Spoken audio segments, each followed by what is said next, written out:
నిజాయితీగా వెళ్ళడం మాత్రం చాలా కష్టం ఉంది. ఎందుకంటే దేనికైనా కూడా నేను ఒక దాంట్లో అనుభవించిన, అందుకే అంటున్నా, ఏదైనా కానీ ప్రతి ఒక్క విషయంలో పోయినా కానీ నిజాయితీకి చూడలేదు. ఎంత అబద్ధం ఆడి మందినెత్తి మీద చేయిలు పెట్టి అట్లా చేసినకైతే చాలా పలుకుబడి ఉంది. మనకైతే నిజాయితీకి వెళ్ళి కష్టపడి మనసు మనమే రూపాయి మనం తిందాము, కొద్ది మనకు అవసరం లేదనుకున్న వాళ్ళకైతే చాలా కష్టాలు ఎదుర్కోవాలండి.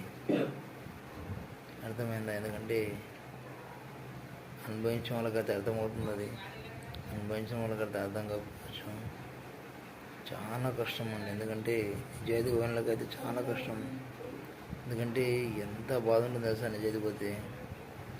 ఆ భగవంతుడు కూడా మేలు చేయాలనుకుంటా ఒకసారి.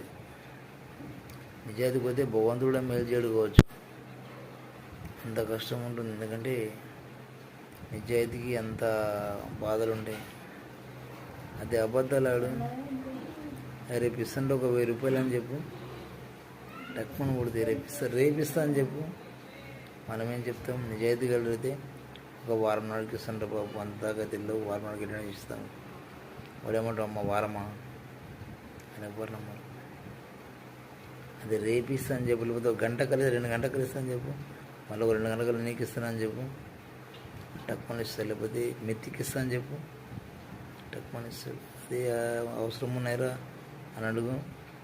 అంటే ఏదైనా చిట్టి కట్టుకున్నా, లేకపోతే నా ఆర్థిక అవసరంకు ఏదో కిరాయి కట్టుకున్నా, లేకపోతే ఇంకేదన్నా ఏదో అవసరం వాడుకున్నా, ఇలాంటివి చెప్పడం చాలామంది ఉంది. కానీ అవసరానికి అయితే మెత్తికి అయితేనంటే టక్కుమని కొడతాయి.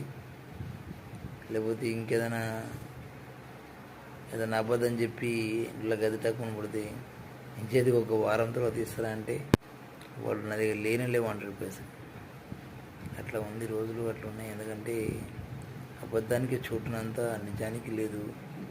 కానీ నిజం ఇప్పటికైనా నిజమే గెలుస్తుంది, అబద్ధం గెలదు. ఈరోజు బాధపడతాం కావచ్చు, కానీ రేపటి రోజుకు మనకు ఆ దేవుడు కరుణిస్తాడు కావచ్చు. అది మాత్రం నేను నమ్ముతా, 100% నమ్ముతా. ఈరోజు సుఖం ఉంటుంది, ఒకరోజు కష్టం ఉంటుంది. అన్నీ ముందుకు ఎదుర్కొంటూ పోతేనే మనం ముందుకు వెళ్ళగలుగుతాం. అంతే కదా? ఏదైనా కానీ కష్టం సుఖం అన్నీ ఉంటాయి.